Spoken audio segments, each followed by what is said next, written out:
क्या है और मेटाबॉलिज्म क्या है। तो चलो चलते हैं एंजाइम्स की तारीख के बारे में। एंजाइम्स का तारीख क्या है। 1833 में दो साइंटिस्ट आए थे। इनका नाम, एक का नाम था बयान और दूसरे का नाम था फ्रांस। ये दोनों फ्रांस के केमिस्ट। कौन थे? फ्रांस के केमिस्ट थे। पहली दफा इन्होंने एंजाइम्स को दरियाफ्त किया। पहला एंजाइम्स इन्होंने दरियाफ्त किया जिनका नाम क्या था? डाइस्टेरेस। क्या नाम था? आजकल इन्हें क्या कहा जाता है? एमाइलेज। क्या कहा जाता है? एमाइलेज। दूसरा साइंटिस्ट आया 1835 में। कब आया? 1835 में, जिनका नाम क्या था? ब्रेजिलियस। ये स्वीडिश केमिस्ट। क्या था? Swedish chemist. इन्होंने टर्म कैटलिस्ट को डिस्क्राइब किया। क्या किया?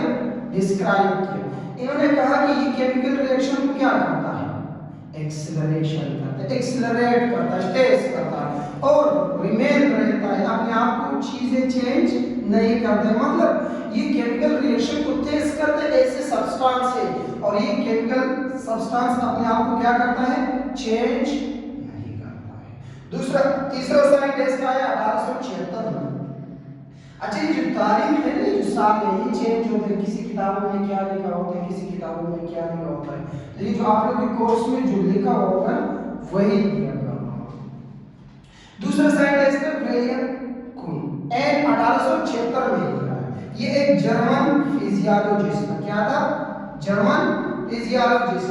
इन्होंने एंजाइम्स की लफ्ज को इंट्रोड्यूस करा है। इन्होंने एंजाइम्स का जो लफ्ज है वो कौन सी लफ्ज से निकला है?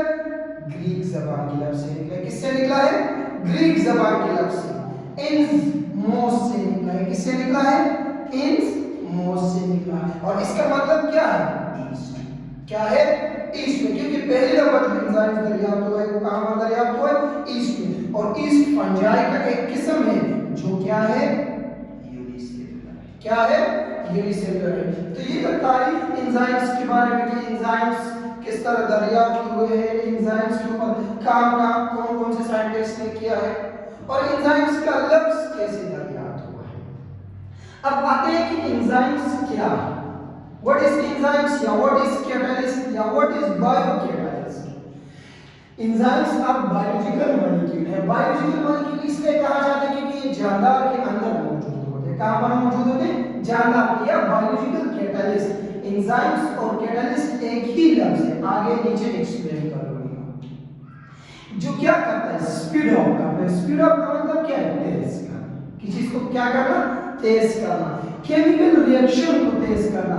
जो जानदारों के अंदर जानदारों के अंदर मौजूद है या होते हैं, जानदारों के अंदर बहुत सारे केमिकल रिएक्शन होता है और ये जो एंजाइम जो केमिकल रिएक्शन को तेज करता है तो अपने आप को इस्तेमाल नहीं करता है, अपने आप को इस्तेमाल नहीं करता है। अब यहाँ पर मैंने कुछ केमिकल रिएक्शन लिखे। अब आपके पास एक ए है और एक बी है। ये दोनों आपके पास क्या है? रिएक्टेंट है। क्या है? रिएक्टर उन केमिकल को कहा जाता है जो कंबाइन होते हैं, जो मिलते हैं, जो रिएक्शन करता है, जो रिएक्शन में हिस्सा लेते हैं, उन केमिकल को रिएक्टेंट कहा जाता है। क्या कहा जाता है? रिएक्टेंट्स। अब उन रिएक्टेंट से जब मिल जाते हैं और उनसे जो तीसरा नया चीज बन जाता है उनको क्या कहा जाता है? प्रोडक्ट। तो इस प्रोडक्ट जब रिएक्टेंट से प्रोडक्ट बनता है तो ये जो रिएक्टेंट मिलते हैं तो इस रिएक्टेंट के मिलने से प्रोडक्ट जो बनता है। तो यहाँ पर मिसाल अगर 10 मिनट लेते हैं, रिएक्टेंट मिलते हैं और प्रोडक्ट बनाता है तो ये बगैर क्या होता है? एंजाइम्स के। और ये रिएक्शन क्या होता है? स्लो होता है। क्या होता है? स्लो होता है। तकरीबन 10 मिनट। एग्जांपल मैंने लिखा हुआ है कि 10 मिनट लेता है। अगर मैं इस रिएक्टेंट को मिला और इसके साथ मैं एंजाइम्स को क्या करूं? ऐड करूं। एंजाइम्स को क्या करूं? कंबाइन करूं या ऐड करूं। तो ये 1 मिनट की 10 मिनट के बजाय कितने मिनट लेगा? 1 मिनट लेगा। किस चीज को बनाने के लिए? प्रोडक्ट को बनाने के लिए। तो यहाँ पर हमें पता चल गया कि एंजाइम्स यहाँ पर जब केमिकल रिएक्शन हो रहा था तो 10 मिनट ले रहे थे, लेकिन यहाँ पर जब केमिकल रिएक्शन हो रहे तो 1 मिनट ले रहे। यानी इसका मतलब ये है कि एंजाइम्स केमिकल रिएक्शन को स्पीड अप करता है। एंजाइम्स केमिकल रिएक्शन की जो रेट है उनको तेज कर रहा है। पहले 10 मिनट लेता था, कितना मिनट ले रहा है? 1 मिनट ले रहा है। कितने मिनट ले रहा है? 1 मिनट ले रहा है।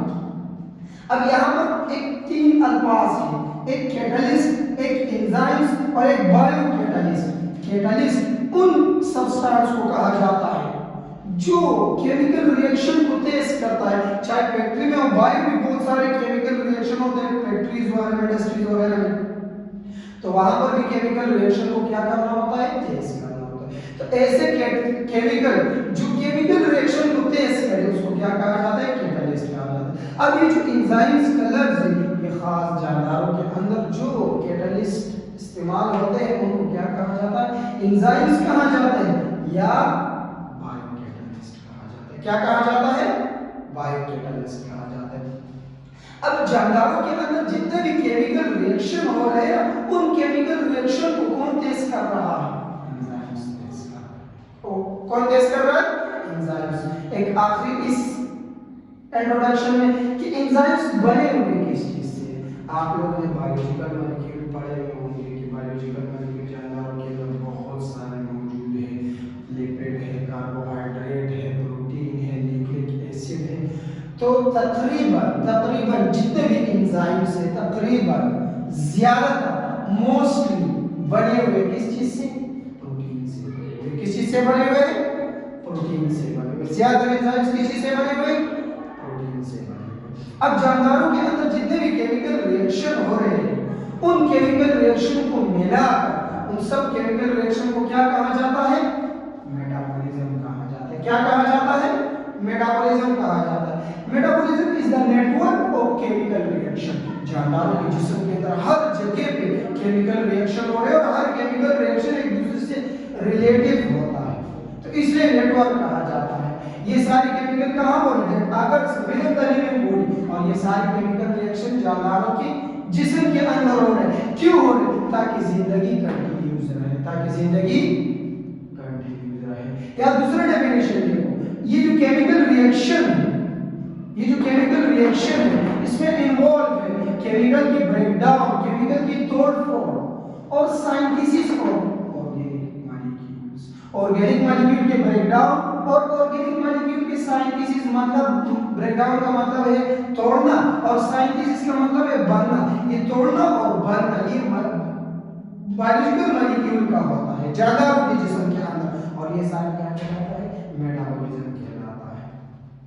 यहाँ पर एनर्जी कन्वर्जन में मिसाल की एनर्जी तब्दील होती है एक किस्म से दूसरी किस्म में। Elimination of waste product, elimination का मतलब है निकालना। किस चीज को निकालना, वेस्ट प्रोडक्ट को, फालतू जो मादे होते हैं हमारे जिस्म के अंदर, फजूल मादे जो होते हैं उसको निकालना होता है किसी ऑर्गेनिक कंपाउंड से या किसी केमिकल से। तो ये सारे क्या कहलाता है, मेटाबॉलिज्म कहलाता है। मेटाबॉलिज्म का एक आसान दूसरा डेफिनेशन ये है और आसान इंट्रोडक्शन कि जितने भी केमिकल रिएक्शन होते हैं किसके अंदर, जानदारों के बॉडी के अंदर, इसको क्या कहा जाता है, मेटाबॉलिज्म कहा जाता है। The sum of the chemical reaction is called metabolism, is called metabolism. Metabolism हमारे पास दो किस्म के होते हैं, एक का नाम है एनाबॉलिज्म और दूसरे का नाम क्या है, कैटाबॉलिज्म।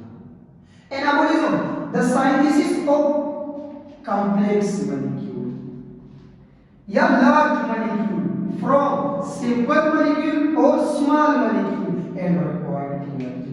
एनाबॉलिज्म एक प्रोसेस है, क्या है, एक प्रोसेस है।